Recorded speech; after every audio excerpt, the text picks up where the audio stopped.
என்ன பண்ணுற அஸ்வன்? என்ன துடைக்கிற?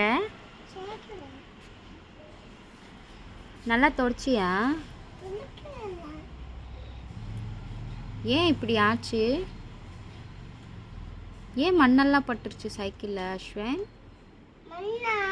ஆ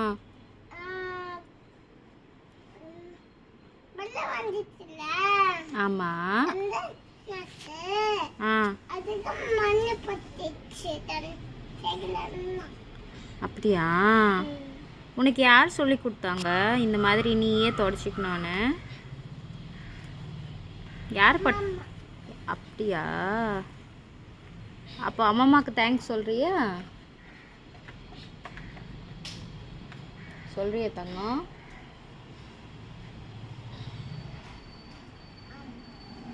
ம் சொல்கிறியா? ஓகே.